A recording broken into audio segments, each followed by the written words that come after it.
It's a pleasure to introduce Peter Davidson, a Fellow of Campion Hall, University of Oxford. Peter has written poetry and he has discussed the idea of North, most famously, 10 years ago I think that was. 10 years ago now. So perhaps he will speak to us today about some of these matters. Thank you, Peter, for being willing to be interviewed for Dundee University Review of the Arts and also for visiting Dundee Literary Festival. Both a pleasure. Which is currently on. Can I kick off by asking you a few things about North? Just charge ahead. Northerners. See what we can do. Can I kick off with a political point? The current Chancellor of the Exchequer makes much of his Northern Powerhouse idea, which applies to the north of England. By the north, he means the north of England. That is simply a traditional designation in English politics, that part of England which was ruled by the Council of the North. Yes. I just wonder how you think the present government imagines Scotland, which is even further north, and whether they can imagine it, or under what terms do they imagine Scotland? I really don't know. I mean, I think we've got to be very careful and respectful of people in the north of England. That is an absolutely proper and traditional term. You know, that North Country man is used way back into the 17th century, and that there used to be a sort of regent or sub-governmental group sitting in York called the Council of the North. So really, if you talk about North in terms of England like that, you're using a wholly valid, very ancient descriptor. I've always felt you have to kind of start again with Scotland, because there's so much in the Borders, Fife and the Lothians that have been written about traditionally as a kind of Arcadian, very plentiful farmland, especially by Scottish writers like Alan Ramsay. And so you've, in a sense, you've got a plentiful south. But then in Scotland you've got a kind of inversion of north and south, because you then start all over again in Aberdeenshire with that very kind of tolerant, cosmopolitan society, very strongly linked with Europe. So it's all fascinating. I mean, I think what is true is this is all very historically conditioned, the way we think about north and south in Britain. And I don't know how particularly any government thinks of any particular part of country. I suppose we all think impressionistically. Though I'm always very fascinated by the way that old patterns of thinking about places and territories persist. I mean, people who live in Berwick-on-Tweed do their shopping in Newcastle, apparently not in Edinburgh. Though actually Edinburgh would be nearer, I would have thought. But apparently people do their shopping in Newcastle. I'm told this by friends in Berwick. So, I mean, I think it's quite interesting. Whether this would apply to sort of old divisions of East and West, I don't know. So, there's a complicated answer to a simple question. I don't think it was a simple question. It puzzled me for some time. You often hear a complaint in Scotland, especially from nationalists, that the Westminster government simply cannot imagine how it feels to be Scottish. I often wonder how much people realise about Scotland having that kind of international Enlightenment, civil codified law code, as opposed to having common law like England. So it always seems to me that's one of the great acts of imagination you've got to make when thinking about Scotland. That, you know, there is this completely different tradition of justice and jurisprudence, based on essentially sort of rather liberal Dutch interpretations of Roman law. And that the intensity of connection with the Low Countries is such a sort of defining factor in the way that Scottish institutions work. You know, that's a long, very deep connection. It was very easy to sail to the Low Countries when road transport north-south in the British Isles was very tricky. You made an interesting comment, many interesting comments in the idea of North, about the North being viewed as masculine as opposed to the South being viewed traditionally, in some contexts, as feminine. Yeah. Why do you think the North is masculinized in this way? It's masculine in certain places, though of course once you're up into Scandinavia, I think you have a lot of legendary figures of the far north who are actually female. In Andersen's fairy tales, in quite a lot of traditional story and song in Scandinavia, you've got a kind of female far north. You have a female principal who is at the north where the magic is and the northern lights are. Masculine, I suppose that the north in the mid-20th century in temperate Europe is simply seen as somewhere where you go for those recreations that come into being at the beginning of the 19th century, climbing, hill walking, which though actually by the mid-20th century there are fantastic and formidable women climbers. I knew Dorothy Pilley when I was a student, and I would not have crossed her for worlds. She was an amazing person, a great force. But though there were many women climbers, rather distinguished women climbers, climbing's still seen as rather a sort of masculine activity, as is hill walking, as of course are shooting and stalking. Mm-hmm. And I think it is seen that you go north to do those particular things. And out of those things come a sort of tradition of adventure stories that are set in northern parts more generally. Quite late John Buck, and you go further and further north to the Faroe Islands, and then you have Arctic Canada and very late John Buck. Start with Scotland, then you have the Faroes, then you have Arctic Canada. Is this linked in any way, do you think, to the austerity of the North? It depends what you mean by austerity. Weather. Rough weather. Yes, I think it is. Though rough weather is often perceived. I mean, it's a question of how you perceive weather. And I mean, the way that Northern painting begins to respond to, let us use the nice neutral word, adverse weather, and sees it from Caspar David Friedrich in Baltic Germany in the early 19th century onwards. You can very often see adverse weather as very beautiful. And that's the first time that anyone starts painting the North for the North, and actually seeing great sort of beauty, and actually with Friedrich also kind of spiritual immanence in stormy or austere landscapes. So there's a kind of education of the eye in the beauty of the North which begins with the early 19th century, and I think changes the way that you see northern landscape. I mean, up until then, the standard of Europe has always been Aristotle's standard of the temperate Mediterranean, whose temperateness is now a little bit, the Mediterranean shores of Europe have got rather hotter now than they have been historically, and maybe are less sort of temperate, feel less balanced than they did. But the north of Europe is seen as barely warm enough in Aristotelian terms to support life. Mm.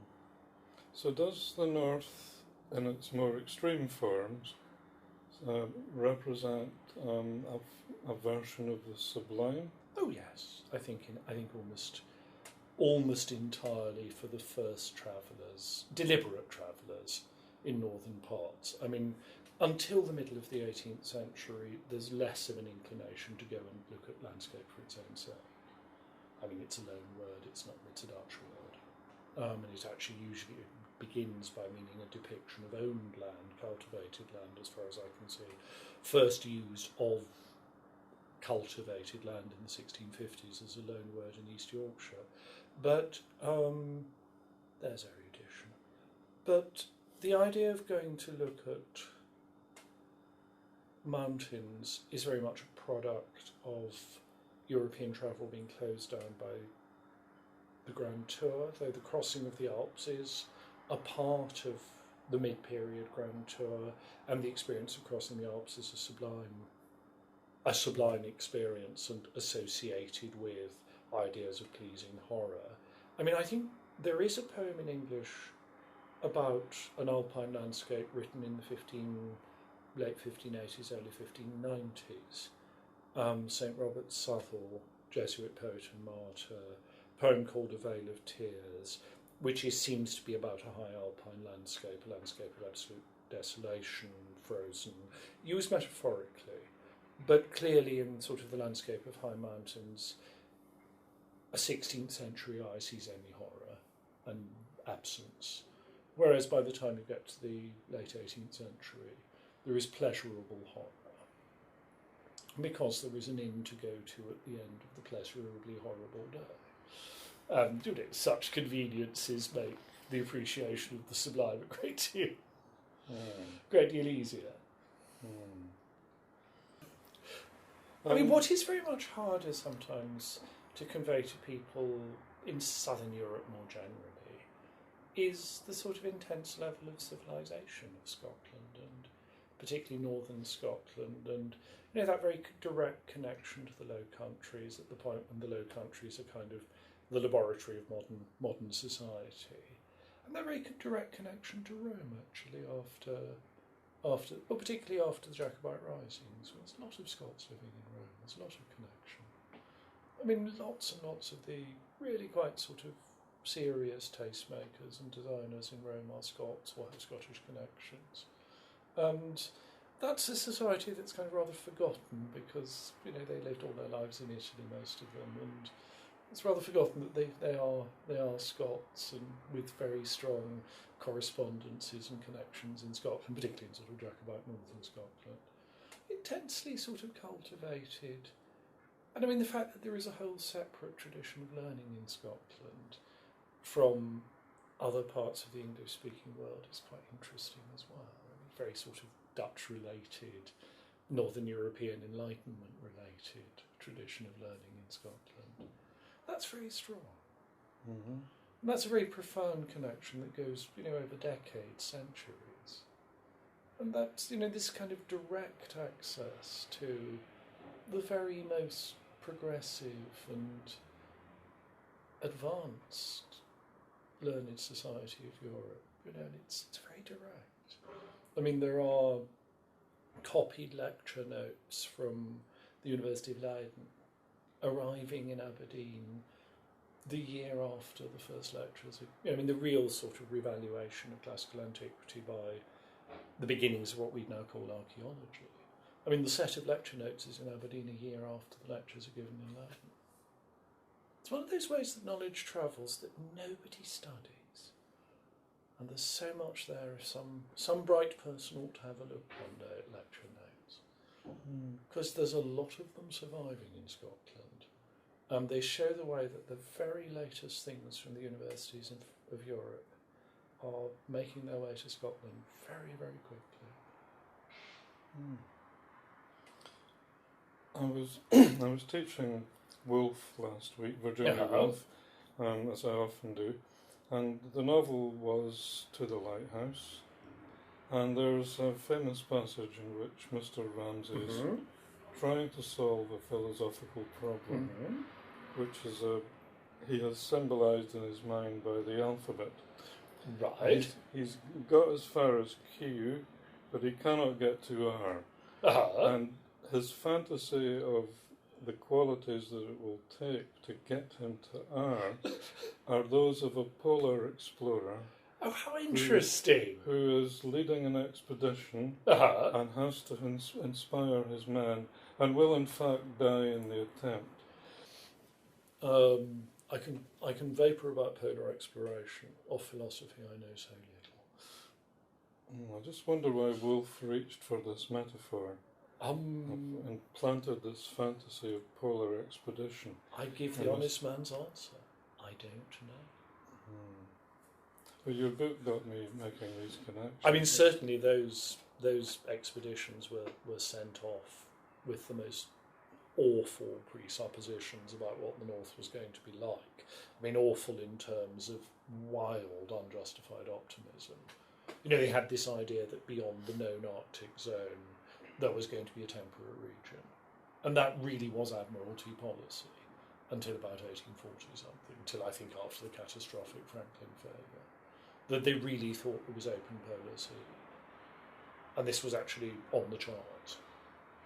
It was Admiralty policy to believe in navigable open polar sea because the midnight sun would melt it, you see.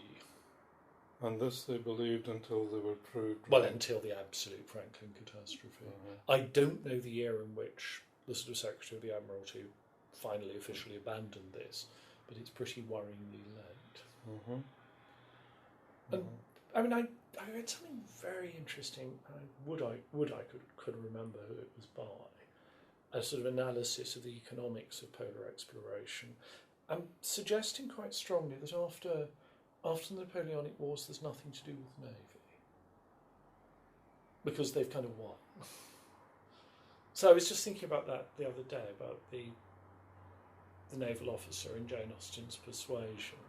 That obviously, I think Jane Austen is thinking her heroine will get a good deal, but not a very good deal at the end of that book. Whereas in fact, he'll be on home posting for a very long time. There's nothing really to send him off to do after the end of that book. But then a little bit later, they start sending their very sort of high-powered, but actually slightly unemployed navy off on polar exploration because they think they might just seize a trade route through Arctic Canada, which sort of isn't there. Well, it is there now, but it wasn't there then. Of course, Frankenstein opens with... Precisely, the Admiralty line is what the captain in Frankenstein is putting forth. We're off to the open polar sea. It will be a region of fertility and everything will be fine. Easy sailing. There will be land. But I don't think they knew about the ice mass in the North Pole at this point. That there will be land, there will be warmth, there'll be a warm summer because of the midnight sun. And they think that, they think that they're going to break through into another temperate zone, which of course is not there. It's more there now than it was, but it certainly wasn't there then. Yeah, climate change. Indeed. Peter, you're also a poet, besides writing these wonderfully suggestive prose books. I've read The Palace of Oblivion, and what strikes me about the poems is you're not afraid to write a very long line. There are iambic octameters, if that word exists. Yeah, what they really are a kind of accentual hexameters. Okay. They're mostly. I think quite a lot about Latin metric, and they've got that sort of. Yes, you get very long lines. There are complaints from people about printers' bills because of the long lines. But there's some very beautiful rhythms. Well, they're really just lifted from that. A long fascinated reading in Latin literature. Latin literature of the 17th and 18th centuries as well as classical Latin literature. And most of the metrics are from the accentual and pattern variable line of the Latin hexameter or the Latin elegiac. Well, I got to the point when I was, I didn't care what you said, I was so taken with how you said it. That's lovely. That's lovely. You're also not afraid to plant a poem in Latin, bang in the middle of your collection. There's an awful lot of Scottish literature in Latin. Keep the flag. Keep the flag flying. I wondered if this was part of a strategy. Yeah, I'm very conscious of. Well, I used to go into the bakers in Leiden when I taught there. You see, and there was this great, rather elderly professor of theology, who had studied 1 year in Edinburgh immediately after the war, which I think, poor chap, he got, the proverbially cold winter of 1947. And he remembered Edinburgh as a sort of great ice capital and snow capital. But he was absolutely enchanting, very beautifully sort of learned, mannerly senior colleague. But he always used to greet me in the bakers in Leiden on Saturday morning as die Landgenoot van die beroemde Buchanan. the countryman of the distinguished George Buchanan, which I thought was a wonderful sort of last touch of the old European Republic of Letters. You know, George Buchanan, the great Scottish poet of the 16th, 17th century. One must remember the two best-selling authors. You know, John Berkeley wrote the best-selling novel of the 17th century. Far outsold almost any other secular letters, I think, the Argenis, from near Turriff in Aberdeenshire. Well, I have sort of tried to read it. It's a romance. It's a bit like the Arcadia. It was obviously what people liked very much at the time. Well, the Arcadia is a doorstopper. It's more of a doorstopper. I think it's longer than the Arcadia. It's a very beautiful, supple Latin. I must say the work of Scottish letters that I'm really excited about, it's a tragedy we don't read it, is written it's an Angus poem of the 17th century about the deeds of Claverhouse, Graham of Claverhouse, in 1689-90.